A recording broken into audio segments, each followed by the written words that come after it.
الصوم فی اللغت الامساک، روزہ لغت میں رک جانے کو کہتے ہیں۔ جب ہوا کے تیز جھکڑ چلتے چلتے رک جاتے تو اہل عرب کہتے سامت الریح کہ ہوا رک گئی۔ تیز دوڑتا ہوا گھوڑا جب اچانک ٹھہرتا تو وہ کہتے سام الخیل، منہ زور گھوڑا رک گیا۔ تو روزے کو بھی روزہ اس لیے کہا جاتا ہے کہ نفس کا سرکش اور منہ زور گھوڑا رمضان میں رک جاتا ہے، اور جو اللہ کے حکموں کو ڈٹائی سے توڑتے ہیں رمضان میں ان کے سر بھی سجدوں میں دیکھیں۔ تو اس لیے صوم کو صوم کہا جاتا ہے کہ اس میں انسان گناہوں سے رک جاتا ہے۔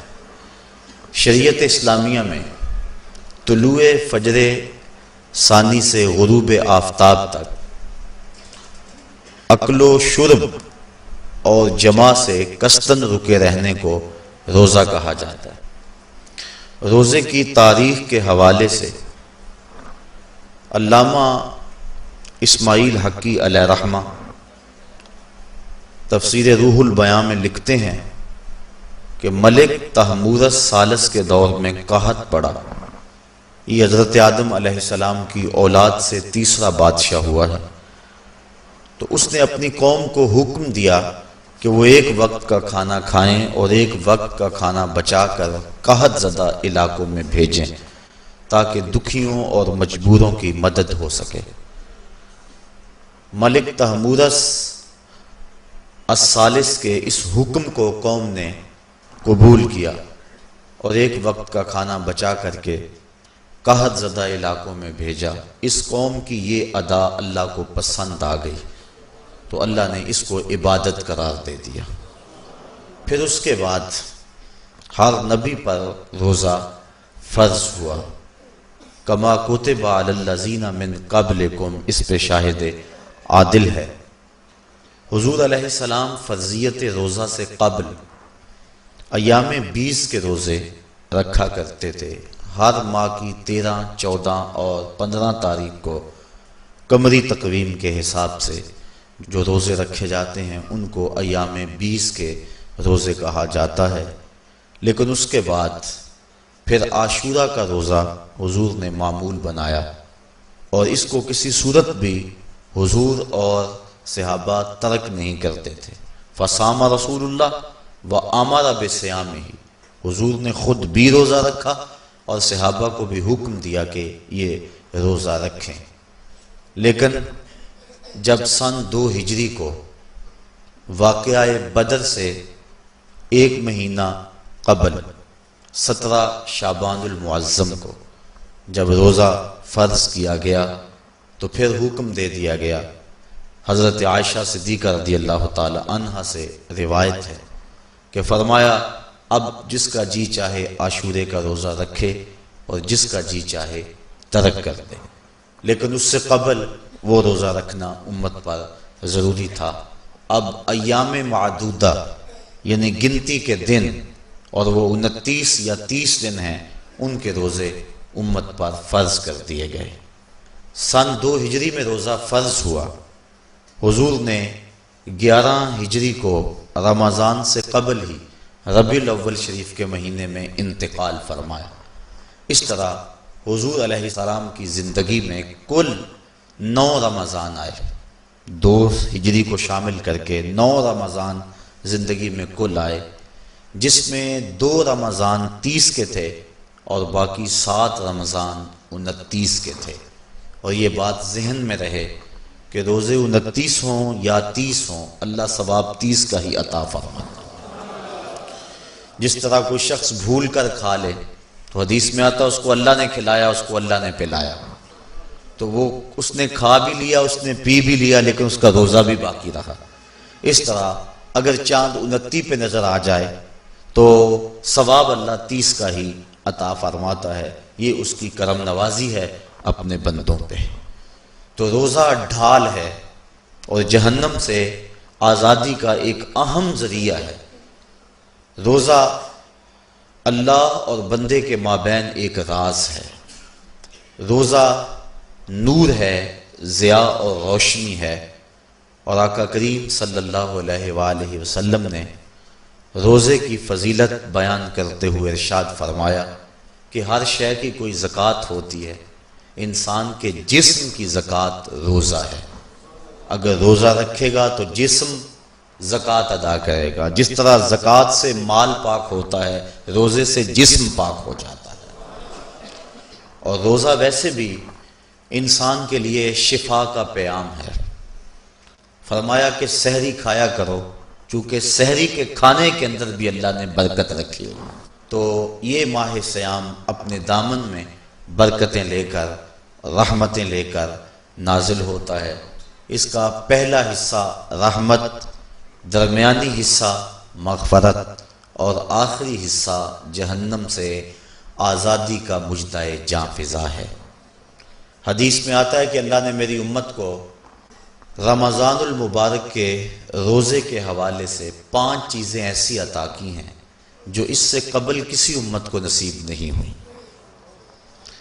ایک تو یہ کہ رمضان المبارک کے اندر روزہ رکھنے والے کے معدے سے جو بو نکلتی ہے، اللہ کو وہ مشک سے زیادہ محبوب ہے۔ دوسری بات کہ جب ماہ صیام آتا ہے تو شیاطین کو جکڑ دیا جاتا ہے۔ تیسری بات کہ روزے دار جب تک روزے میں رہتا ہے، فرشتے اس کے لیے مغفرت کی دعائیں کرتے رہتے ہیں۔ اور چوتھی بات، جب ماہ صیام کی آخری رات آتی ہے تو اس کے سارے گناہوں کو بخش دیا جاتا ہے اور اس کو جہنم سے آزادی کا پروانہ مل جاتا ہے۔ بلکہ ایک صحابی نے حضور سے عرض کی کہ آقا کریم، جو یہ جہنم سے آزادی کا پروانہ مومن کو ملتا ہے تو کیا یہ لیلۃ القدر کی رات ہے؟ تو آقا کریم نے فرمایا نہیں، جب مزدور اپنی مزدوری مکمل کرتا ہے، جب اس کی دہاڑی پوری ہو جاتی ہے تو پھر اس کو اس کا مالک کچھ دیتا ہے، تو یہ جو اس کو بخشش اور مغفرت کا مژدہ جاں فضا دیا جاتا ہے، یہ اس کی مزدوری ہے۔ اور فرمایا کہ جو لیلۃ القدر کی برکتیں اس کو حاصل ہوتی ہیں، یہ اس کے علاوہ ہیں۔ اور یہ اللہ تعالیٰ جل شانہ نے خاص کرم نوازی فرمائی بندہ مومن پر کہ اس کو یہ بابرکت رات عطا فرمائی۔ اور 5ویں فضیلت جو اس کو دی گئی روزہ دار کو، اور حضور سے قبل جو امتوں میں لوگ روزے رکھتے تھے، یہ فضیلتیں ان کو نہیں عطا کی گئی۔ جنت کو پورا ماہ مومن کے لیے آراستہ و پیراستہ کیا جاتا ہے۔ حضرت ابو ہریرہ رضی اللہ تعالی عنہ سے ایک روایت مروی ہے جس کو امام بخاری اور امام مسلم نے روایت کیا کہ آقا کریم علیہ السلام نے ارشاد فرمایا، قال اللہ عز وجل، اللہ جل شانہ ارشاد فرماتا ہے، کل عمل ابن آدم لہو، ابن آدم کا ہر عمل اسی کے لیے ہے، الا الصوم فإنہ لی، ہاں مگر روزہ ہے جو وہ میرے لیے رکھتا ہے، وأنا اجزی بہ، اور اس کی جزا میں اسے دوں گا، والصیام جنۃ، اور صیام روزہ ڈھال ہے، فإذا کان یوم صوم احدکم فلا یرفث ولا یصخب، فإن صابہ احد او قاتلہ فلیقل انی صائم انی صائم، والذی نفس محمد بیدہ لخلوف فم الصائم اطیب عند اللہ من ریح المسک، للصائم فرحتان یفرحہما اذا افطر فرح بفطرہ واذا لقی ربہ فرح بصومہ۔ تو فرمایا کہ جب کوئی شخص روزہ رکھتا ہے تو اس کا یہ عمل اللہ کے لیے ہے اور اللہ تعالیٰ اس کی جزا دے گا۔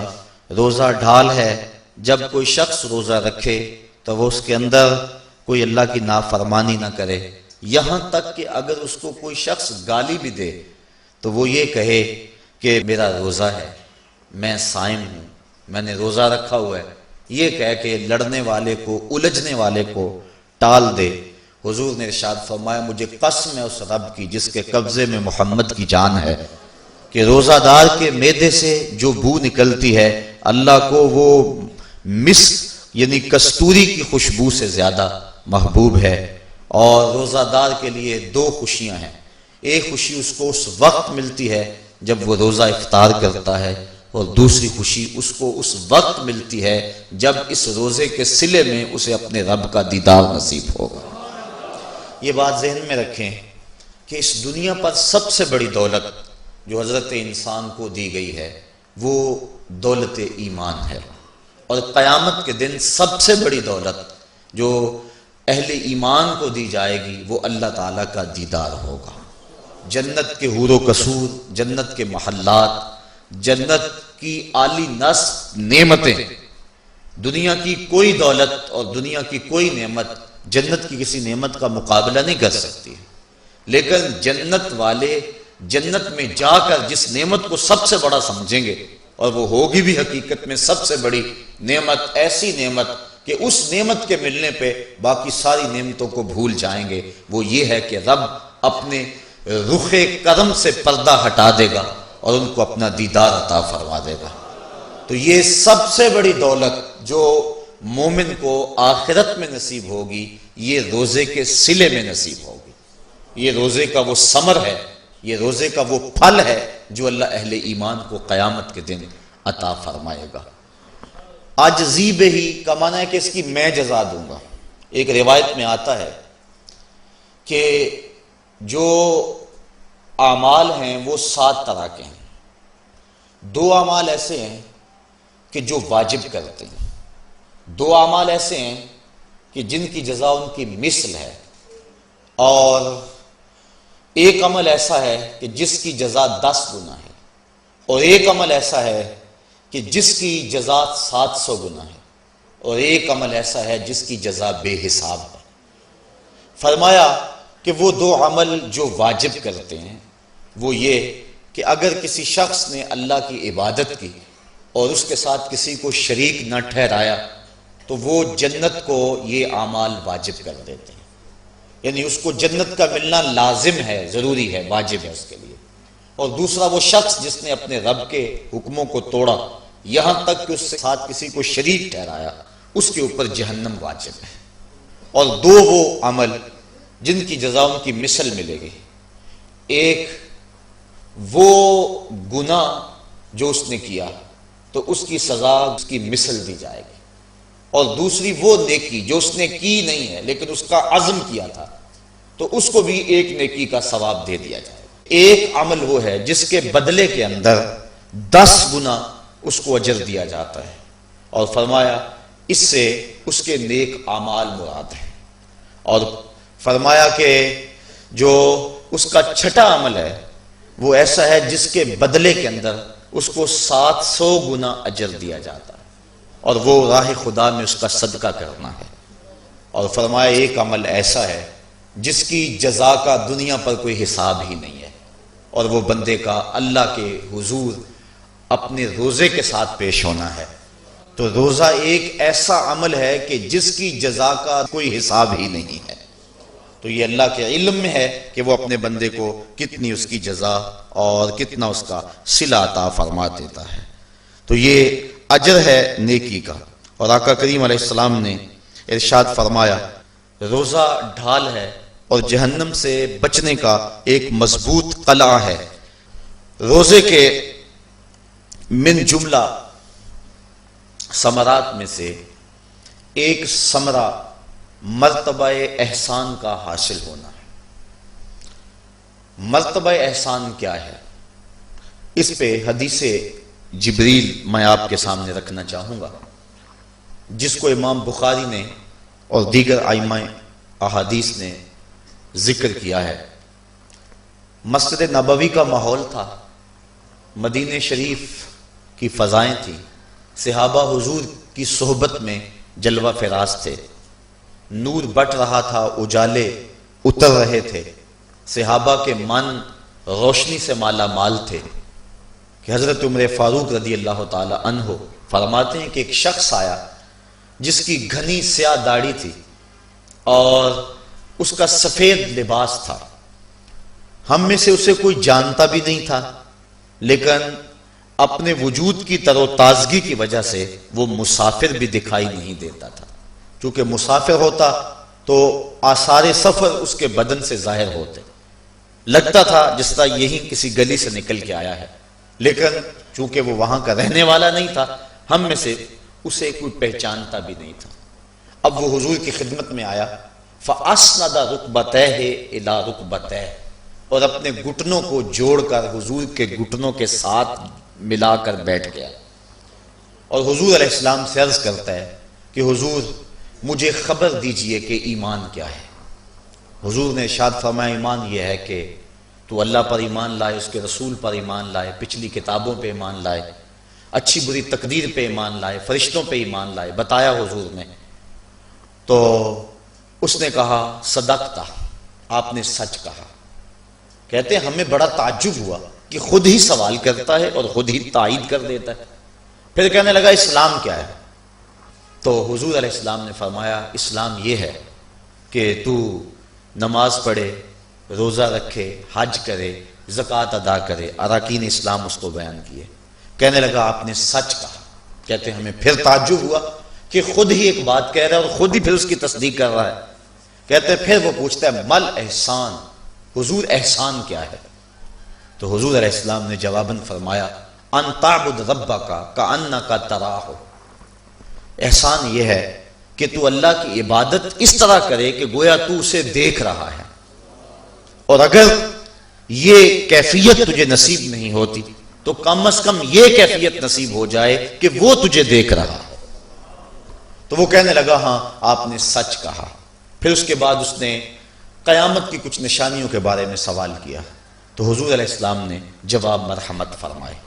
جب وہ شخص اٹھ کے چلا گیا تو حضور نے فرمایا عمر جانتے تھے یہ شخص کون ہے؟ کہا اللہ و رسولہ عالم، اللہ اس کا رسول خوب جانتا ہے. فرمایا ھذا جبریل، یہ جبریل امین تھا اور تمہیں تمہارا سکھانے کے لیے آیا تھا. جبریل نے جب امت کو دین سکھایا تو سب سے پہلے یہ بات سکھائی کہ حضور کی چوکھٹ میں بیٹھنے کا ادب کیا ہے. دونوں گھٹنے بچھا کر وہ اس طرح حضور کی چوکھٹ میں ادب کے ساتھ بیٹھا اور اس کے بعد حضور سے اس نے سوالات کیے. تو فرمایا یہ جبریل امین تھے جو تمہیں تمہارا دین سکھانے کے لیے آئے تھے. تو جبریل امین نے جو دین سکھایا، جو چیزیں پوچھی وہ 3 چیزیں تھیں. ایمان کیا ہے، اسلام کیا ہے اور احسان کیا ہے. تو احسان تیسری چیز ہے جس کو ہم اپنی زبان کے اندر تصوف کہتے ہیں، جس کو ہم طریقت کا نام دیتے ہیں. تو اس کو درجہ احسان یا مرتبہ احسان کہا جاتا ہے اور یہ دین کی روح ہے. جو لوگ طریقت کا انکار کرتے ہیں وہ دین کی روح کا انکار کرتے ہیں. تو حضور علیہ السلام نے جو طریقت بیان فرمائی وہ یہ تھی کہ اللہ کی عبادت تو اس طرح کرے کہ جس طرح تو اسے دیکھتا ہے. اگر یہ کیفیت مل جائے تو سبحان اللہ، لیکن اگر یہ کیفیت نہیں ملی تو کم از کم یہ کیفیت تو ملے کہ وہ مجھے دیکھ رہا ہے. اور اگر یہ کیفیت بھی مل جائے کہ وہ مجھے دیکھ رہا ہے تو بتائیے کہ پھر انسان کی زندگی میں کتنا سرور آ جائے گا کہ جب وہ نماز کے لیے کھڑا ہو تو اس تصور میں ڈوب جائے کہ میرا مالک تو مجھے دیکھ رہا ہے. تو پھر نماز کا کتنا سرور آ جائے گا اس کو. اور جب وہ کوئی اور نیک عمل کر رہا ہو تو اس تصور میں ڈوب جائے کہ میرا مالک میرے اوپر نگاہ لطف فرما رہا ہے، تو پھر اس کی کیفیت کا عالم کیا ہوگا. تو پہلی کیفیت کہ تو اسے دیکھ رہا ہے. حضرت علی المرتضیٰ رضی اللہ تعالی عنہ سے کسی نے پوچھا جس رب کی عبادت کرتے ہو کیا اس کو کبھی دیکھا بھی ہے؟ تو حضرت علی المرتضیٰ نے جواباً کہا لم اعبد ربا لم اراہ.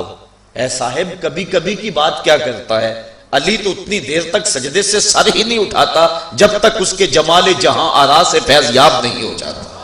حضرت داتا گنج بخش علی حجویری علیہ رحمہ کشف الماجوب کے اندر ایک حدیث نقل کرتے ہیں کہ حضور علیہ السلام نے ارشاد فرمایا کہ فاقہ کشی اختیار کرو اور بھوک اور پیاس برداشت کرو. ممکن ہے کہ اس دنیا کے اندر تم اپنے دل کی آنکھوں سے اپنے رب کا مشاہدہ کرو. تو یہ جو مرتبہ احسان ہے، جو مومن کا مقصود ہے، وہ اس کو حاصل ہوگا روزہ رکھنے سے. اور اگر چلو کسی روزہ دار کو یہ کیفیت نہ ملے کہ وہ اپنے رب کے جمال جہاں آرا کو دیکھ لے، اس کے جلووں کو دیکھ لے، اس کے دیدار کی دولت سے مالا مال ہو جائے، اس کا دل اس کی محبت میں ایسا ڈوبے کہ وہ جدھر دیکھے اسی کے جلووں کو ہی دیکھتا چلا جائے۔ اگر روزہ دار کو ایسی دولت نہ بھی نصیب ہو تو کم از کم روزہ دار کو یہ دولت تو ضرور ملے گی کہ وہ اس احساس میں ڈوب جائے گا کہ میرا رب مجھے دیکھ رہا ہے۔ گناہگار سے گناہگار شخص بھی کڑکتی ہوئی دوپہر میں ٹھنڈا پانی دستیاب ہونے کے باوجود ایک گھونٹ بھی حلق سے نیچے نہیں اتارتا، کیوں؟ اس لیے کہ میرا مالک تو مجھے دیکھ رہا ہے۔ تو یہ احساس اس کو آیا کہ نہ آیا؟ کاش کہ رمضان میں یہ نور جو ہم کو نصیب ہوتا ہے، یہ رمضان کا خاص نور ہے، مرتبہ احسان سے پھوٹتا ہوا یہ اجالا رمضان میں ایک گناہگار سے گناہگار شخص بھی حاصل کر لیتا ہے کہ وہ اس احساس میں ڈوب جاتا ہے کہ میرا مالک مجھے دیکھ رہا ہے۔ کاش کہ وہ اس کو اندر سمو لے اور اس کو دل کی ایک ایک پرت پہ رکھ لے اور اس کو سجا لے اور اس دولت کو پھر جانے نہ دے، تو پھر اس کے لیے گناہ کرنا مشکل ہی نہیں محال ہو جائے گا۔ اس احساس سے پانی نہیں پیتا کہ میرا اللہ مجھے دیکھ رہا ہے، تو کیا مجھے یہ بتاؤ کہ جب وہ دکان پہ بیٹھ کے ڈنڈی مارتا ہے کہ اللہ اس وقت نہیں دیکھتا؟ جب وہ کسی کی جیب کاٹتا ہے اللہ اس وقت نہیں دیکھتا؟ جب وہ رشوت لے رہا ہوتا ہے اللہ اس وقت نہیں دیکھتا؟ کہ اللہ تعالیٰ صرف رمضان میں دیکھتا ہے، غیر رمضان میں نہیں دیکھتا؟ تو یہ احساس کاش کہ اس کے ساتھ لگ جائے کہ میرا مالک مجھے دیکھ رہا ہے، تو پھر گناہ کرنا مشکل ہی نہیں ناممکن ہو جاتا ہے۔ 7ویں کوٹھڑی میں جب سارے دروازے بند کر کے بت کے اوپر موٹا کپڑا ڈال کے زلیخا بولی ہے تالک یوسف اب آ جاؤ نا، اب تو کوئی نہیں دیکھ رہا ہے، تو یہی احساس تھا جس نے روشنی دی۔ قال معاذ اللہ، کہا اللہ کی پناہ، تو اپنے معبود سے موٹی چادر ڈال کر چھپ گئی، لیکن میرا خدا تو 7ویں کوٹھڑی میں بھی دیکھ رہا ہے۔ پھر اتنی روشنی برسی، اتنے اجالے اترے کہ گناہ کیا، گناہ کا تصور بھی محال ہو گیا۔ تو یہ یقین، یہ اذعان کہ میرا مالک مجھ کو دیکھ رہا ہے، انسان کے لیے گناہ کو مشکل ہی نہیں ناممکن بنا دیتا ہے۔ اور میرے اور آپ کے آقا و مولا نے فرمایا سبعۃ یظلھم اللہ تعالی فی ظلہ یوم لا ظل الا ظلہ، امام عادل وشاب نشا فی عبادت اللہ ورجل قلبہ معلق بالمساجد ورجل دعته امرأة ذات منصب وجمال فقال انی اخاف اللہ ورجلان تحابا فی اللہ اجتمع علیہ وتفرقا الیہ ورجل تصدق بصدقة فأخفاها حتى لا تعلم شماله ما تنفق يمينه ورجل ذكر الله خاليا ففاضت عيناه او كما قال۔ حضور ارشاد فرماتے ہیں کل قیامت کے دن جب کوئی سایہ نہیں ہوگا، 7 اشخاص ایسے ہیں اللہ تعالیٰ جنہیں اپنے عرش کا ٹھنڈا سایہ نصیب فرمائے گا۔ حدیث طویل ہے اور مجھے وقت کے گزرنے کا شدت سے احساس ہے، میں اپنا مقصود آپ کے سامنے رکھوں گا۔ چوتھا شخص وہ وَرَجُلٌ دَعَتْهُ امْرَأَةٌ ذَاتُ مَنْصَبٍ وَجَمَالٍ فَقَالَ إِنِّي أَخَافُ اللَّهَ۔ چوتھا وہ شخص جس کو کسی عورت نے دعوت گناہ دی، اور وہ عورت کوئی معمولی عورت نہیں تھی، ذات و منصب و جمال، ایک روایت میں ذات و حسب و جمال، یعنی منصب اور جمال کی مالکہ تھی، یا حسب و نسب اور جمال کی مالکہ تھی، اور اس نے نوجوان کو دعوت گناہ دی۔ اب قدموں میں حسن خود بخود بچھنے کے لیے بےتاب ہے، تو جب جذبات انگڑائیاں لے رہے ہوں، جوانی جوبن پہ ہو اور آرزویں مچل رہی ہوں اور حسن خود قدموں میں بچھنے کے لیے بےتاب ہو، تو پھر اپنی خواہشات کو لگام کون دے گا؟ لیکن اگر کسی نے اس وقت یہ کہہ کے اس کی پیشکش کو ٹھکرا دیا انی اخاف اللہ، میں تیری بات کیسے مانوں، مجھے رب سے بڑا ڈر لگتا ہے۔ حضور فرماتے ہیں جب کسی عورت نے اس کو دعوت گناہ دی یا کوئی مرد کسی عورت کو دعوت گناہ دینے لگا تو اس نے کہا انی اخاف اللہ، میں تیری بات نہیں مان سکتا کہ مجھے اللہ سے ڈر لگتا ہے۔ حضور فرماتے ہیں کل قیامت کے دن جب سورج سوا نیل پہ ہوگا اور زمین تانبے کی ہوگی، لوگ پسینے میں شرابور ہوں گے، اللہ پورے قہر و غضب اور جلال میں ہوگا، لوگ برہنہ اٹھائے جائیں گے، پسینے سے شرابور ہوں گے، ندامت ان کے چہرے پہ چڑھی ہوئی ہوگی، لیکن 7 اشخاص میں سے ایک شخص یہ ہے کہ قیامت کے دن جب کوئی سایہ نہیں ہوگا اللہ اسے اپنے عرش کا ٹھنڈا سایہ نصیب فرما دے گا، کہ جس نے برائی کو یہ کہہ کے ٹھکرا دیا کہ میرا رب مجھے دیکھ رہا ہے اور میں اس سے خوف کھاتا ہوں۔ امام یافعی نے روض الریاحین کے اندر یہ واقعہ لکھا ہے کہ ایک نوجوان کپڑے کی دکان پہ کام کرتا تھا. ایک عورت آئی، اس کا اس جوان پہ دل آ گیا، اس نے کپڑا ضرورت سے زیادہ خرید لیا اور مال کے دکان سے کہنے لگی جوان کو میرے ساتھ بھیج دو، میری گٹھڑی بھاری ہے، گھر چھوڑ آئے.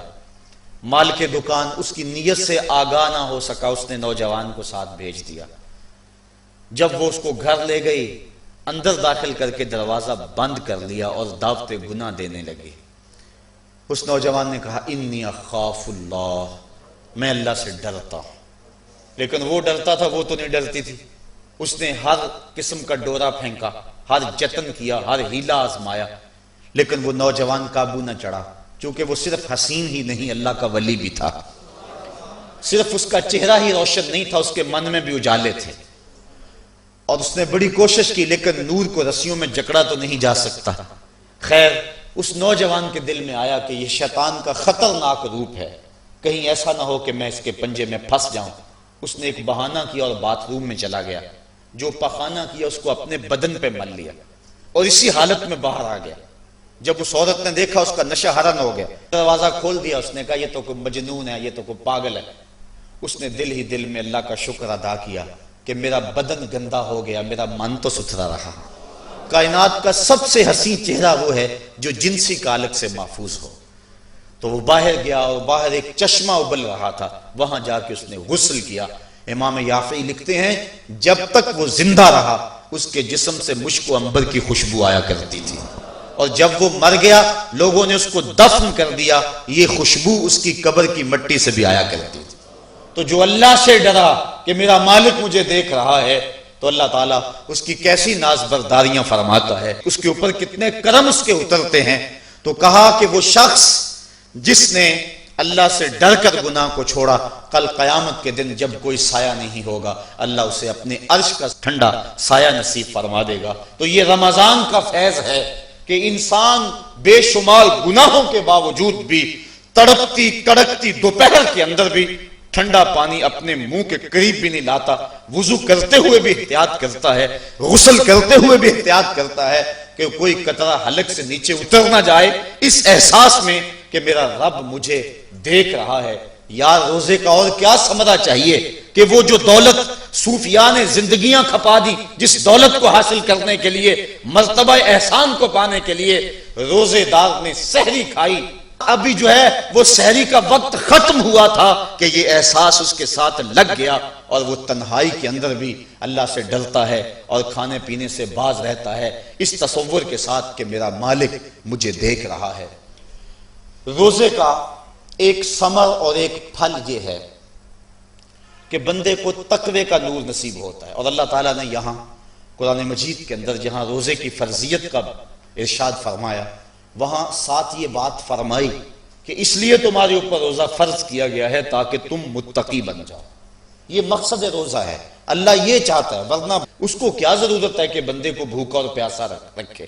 وہ تو چاہتا ہے کہ یہ برائیوں سے باز آ جائے. بلکہ بخاری شریف کی حدیث ہے، حضور علیہ السلام نے ارشاد فرمایا من لم یدا قول الزور والعمل به فلیس للہ حاجۃ فی ان یدع طعامہ وشرابہ. جو شخص جھوٹ اور جھوٹے کام نہیں چھوڑتا، اللہ کو اس کے بھوکا اور پیاسا رہنے کی کوئی ضرورت نہیں ہے. اللہ نہیں چاہتا کہ وہ بھوک اور پیاس کی مشقت گوارا کرے. اس کا تو مقصود یہ ہے کہ اس کے دل کے اندر اس کی خشیت پیدا ہو جائے. اسی لیے اس نے روزہ ہمارے اوپر فرض کیا ہے. ورنہ وہ کیسے چاہتا ہے کہ میرا بندہ بھوکا رہے؟ ایک ماں نہیں چاہتی کہ میرا بیٹا بھوکا رہے. اور جو 70 ماؤں سے زیادہ پیار کرتا ہے، اس نے کیسے چاہ لیا کہ میرا بندہ بھوکا رہے؟ ماں کے پیار کو دنیا کے کسی ترازو پہ نہیں تولا جا سکتا. اور جو مالک ہے، ماں کو اتنا پیار بیٹے سے کس لیے ہے؟ اس لیے کہ اس نے بیٹے کو جنم دیا. جس نے جنم دیا اس کو اتنا پیار ہے، تو جس نے تخلیق کیا اس کو کتنا پیار ہوگا. تو ماں نہیں چاہتی میرا بیٹا بھوکا رہے، تو مالک نے کیسے چاہ لیا؟ چلو آؤ پھر ماں کی گود میں آ جائے. ماں بیٹے کی آنکھ میں ایک آنسو بھی گوارا نہیں کرتی تھی. بیٹا ہو گیا بیمار، ماں لے گی ڈاکٹر کے پاس. اس نے جو دوا تجویز کی وہ کڑوی تھی، ماں نے زبردستی لٹا لیا. بیٹا پیتا نہیں، ماں نے منہ کھولا اور کڑوے سیرپ کے قطرے اس کے حلق میں ٹپکا رہی ہے. بچہ چیختا ہے، لیکن جو وہ سیرپ کے قطرے حلق سے نیچے اترتے چلے جاتے ہیں، ماں کو قرار آتا جاتا ہے، اس کو طمانینت ملتی جاتی ہے. ماں کیا صفاق ہو گئی؟ نہیں. اس کا پیار چھن گیا نہیں، اس کی ممتا رخصت ہو گئی نہیں، وہ تو بیٹے کی آنکھ میں ایک آنسو بھی گوارا نہیں کرتی تھی، اور اب تڑپتا ہوا بیٹا، لیکن ماں کے چہرے پہ تمانیت کا نور ہے۔ اصل بات یہ ہے کہ ماں جانتی ہے، بیٹا نہیں جانتا۔ ماں جانتی ہے چند لمحوں کی تکلیف ہے، نتیجہ شفا کی صورت میں برآمد ہوگا۔ اس لیے ماں کی نظر اس تڑپنے پہ نہیں ہے، ماں کی نظر اس نتیجے پہ ہے۔ مالک جو 70 ماؤں سے زیادہ پیار کرتا ہے، وہ بھی نہیں چاہتا کہ میرا بندہ بھوکا اور پیاسا رہے، لیکن مالک کہتا ہے اس کے باوجود تو بھوکا اور پیاسا رہے گا، کیوں؟ لعلکم تتقون، میرے بندے تجھے تقوی کی بہاریں نصیب ہوں گے، تیرے من کو روشنی اور تیرے من کو اجالا نصیب ہو جائے گا۔ تو یہ تقوی نصیب ہوتا ہے روزے سے۔ چونکہ یہ بات ذہن میں رکھیں، ہمارے 2 دشمن ہیں جو ہمیں نیکی کے راستے سے روک رہے ہیں۔ بات لمبی ہو رہی ہے، اختصار کر رہا ہوں۔ ہمارے 2 دشمن ہیں جو ہر وقت ہمارے ساتھ لگے ہوئے، ایک شیطان اور دوسرا نفس۔ جو شیطان ہے وہ بڑا دشمن ہے یا نفس بڑا دشمن ہے؟ تو آپ اس بات پہ کسی دلیل کی ضرورت نہیں، آپ سب کہہ رہے ہیں کہ نفس۔ اور سادی سی بات ہے کہ شیطان آدمی کو بہکاتا ہے، لیکن شیطان جب خود بہکا، اس نے انکار سجدہ کیا، اس وقت کوئی دوسرا شیطان تو تھا نہیں۔ تو شیطان کو شیطان بنانے والا نفس ہے، تو یہ نفس شیطان سے بھی بڑا دشمن ہے۔ اکیلی جان 2 دشمنوں کے نرغے میں، لیکن جب ماہ سیام آیا، سلسلۃ الشیاطین، حدیث میں آتا ہے شیاطین جکڑ دیے گئے۔ 2 دشمنوں میں ایک دشمن ہمارے جکڑ دیے گئے، اب ایک دشمن ہمارا باقی ہے، نفس۔ اب نفس کا مقابلہ کر لیں گے تو شیطان چھٹ کر ہمارا کچھ نہیں کر سکے گا، لیکن اگر ہم نے اس موسم کے اندر اپنے نفس کا مقابلہ نہ کیا تو پھر ہم جو ہے وہ اس نفس کی شامت سے شیطان کے ہتھے بھی چڑھ جائیں گے۔ اب نفس کی تربیت کیسے کریں؟ اس کی تربیت بھی روزے سے ہوتی ہے۔ آپ کہیں گے وہ کیسے؟ تو شیخ فرید الدین عطار کا قول سناتا ہوں۔ شیخ فرید الدین عطار کون شخص ہے؟ کسی معمولی شخص کا نام شیخ فرید الدین عطار نہیں ہے۔ علامہ اقبال کے روحانی پیشوا، جن کو وہ مرشد رومی کہتے ہیں اور اپنے آپ کو مرید ہندی کہتے ہیں۔ اور یہ بات ذہن میں رکھیں کہ اقبال نے رومی کو ویسے پیر نہیں مان لیا، بڑا چن کے پیر تلاش کیا اقبال نے، بلکہ جب پیر 2 ہوں اور دونوں ہی بڑے قابل ہوں اور مرید کے لیے مصیبت بن جائے کہ ادھر جاؤں کدھر جاؤں، امتحان تو اس وقت ہوتا ہے۔ اب اقبال کے لیے جو ہے وہ 2 چیزیں تھیں، ایک راضی اور ایک رومی۔ اقبال کہتا تھا میں رومی کو پیر مانوں یا راضی کو پیر مانوں، چونکہ راضی استدلال کا شہنشاہ ہے اور اقبال فلسفے کا امام ہے۔ فلسفی کا مزاج یہی چاہتا ہے کہ جو استدلال کا بادشاہ ہو اس کو اپنا شیخ مانا جائے، لیکن جو رومی ہے وہ دل کا شہنشاہ ہے۔ اقبال شاعر ہے اور اقبال کا مزاج تھا کہ جو میرے دل کا بھی امام ہو وہی میرا شیخ ہو اور وہی میری رہبری کرے۔ تو اقبال جو ہے وہ الجھا رہا اس معاملے میں، کیا کروں؟ وہ خود کہتا ہے اسی کشمکش میں گزری میری زندگی کی راتیں، کبھی سوز و ساز رومی، کبھی پیچ و تاب راضی۔ کبھی رومی کا سوز و ساز مجھے پسند آتا تھا، کبھی راضی کا جو ہے وہ مجھے پیچ و تاب پسند آتا تھا۔ پھر اقبال نے زندگی کی کئی بہاریں مرشد کے انتخاب کے اندر گزار دیں کہ میں رومی کے ہاتھ پہ بیعت کروں یا راضی کے ہاتھ پہ بیعت کروں۔ پھر ایک وقت آیا کہ اقبال نے خود کہا نئے مہرہ باقی ہے، نئے مہرہ بازی، جیتا ہے رومی ہارا ہے راضی۔ وہ کہتا ہے رومی جیت گیا اور راضی ہار گیا۔ پھر اس نے رومی کو اپنا شیخ اور مقتدا مانا۔ اقبال جس کو اپنا مقتدا مانتا ہے، جس کو اپنا امام مانتا ہے، اب اس رومی کی سنیے، وہ کہتے ہیں ہفت شہر عشق را عطار گشت، ما ہنوز اندر خم یک کوچام۔ عشق کے 7 شہر حضرت شیخ فرید الدین عطار گھوم چکے ہیں، ہم پہلے شہر کی پہلی گلی کے کونے پہ کھڑے ہیں۔ یہ رومی کہہ رہے ہیں، جس کو اقبال نے بڑی چھان پھٹک کے بعد اپنا پیر مانا ہے، وہ فرید الدین عطار جو معرفت کا امام ہے اور اللہ کے رازوں کا امین ہے۔ حضرت شیخ فرید الدین عطار فرماتے ہیں نفس نتواں کشت اللہ باسے چیز بات گوئم یادگیرش اے عزیز۔ کہا نفس نہیں مرتا، لیکن 3 اسلحے ہیں اگر تیرے پاس ہوں تو تو نفس پر قابو پالے گا۔ وہ 3 اسلحے کون سے ہیں؟ کہا خنجر خاموشیو شمشیر جو، نیزہ تنہائیو ترک ہجو۔ ایک خاموشی کا خنجر، ایک بھوک کی تلوار اور ایک تنہائی کا نیزہ۔ اگر یہ 3 اسلحے تیرے پاس ہیں تو تو نفس پہ ٹوٹ پڑے نسلوں کو لے کر تو تیرا نفس تیرے قابو میں آئے گا، اس کے علاوہ کوئی اور ذریعہ نہیں ہے اس نفس کو قابو کرنے کا۔ حضرت باہو جیسے بھی بول پڑے، باج فقیراں کسے نہیں ماریا، باہو ظالم چور اندر داہو، یہ جو اندر کا چور ہے اس کو پکڑ لینا اور اس کو قابو میں کر لینا اور اپنے دل کی حفاظت کر لینا، یہی بڑی دولت ہے۔ فرماتے ہیں کہ 3 اسلحے ہیں، ایک خاموشی کا خنجر اور ایک بھوک کی تلوار اور تیسرا تنہائی کا نیزہ۔ کہ ان 3 اسلحوں سے اگر تم قابو پانا چاہو تو پا سکتے ہو، اس کے علاوہ کوئی اور اسلحہ نہیں ہے جو تمہارے نفس کو تمہارے قابو میں لے آئے۔ تو پھر بھوک کی تلوار ایسا اسلحہ ہے جو نفس کا سر کاٹ دیتی ہے، اور میرے اور آپ کے آقا و مولا، قلب و دل و نگاہ کے مرشد اولین حضور نبی رحمت صلی اللہ علیہ وسلم نے فرمایا، یا معاشر الشباب من یستطع منکم الباء فلیتزوج فإنہ اغض للبصر واحسن للفرج فمن لم یستطع فعلیہ بالصوم فإنہ لہ وجاء۔ اے جوانوں کے گروہ، تم میں سے اگر کوئی شخص نکاح کی طاقت رکھتا ہے تو وہ نکاح کر لے، یہ نظر اور شرمگاہ کا محافظ ہے، اور اگر تم میں سے کوئی نکاح کرنے کی فی الحال طاقت نہیں رکھتا تو وہ روزے رکھے، روزے شہوات کو توڑتے ہیں۔ تو نفس کی تہذیب بھوک سے ہوتی ہے، اور بھوک ایک ایسا اسلحہ ہے کہ جس سے ہم اپنے نفس کو قابو میں لا سکتے ہیں۔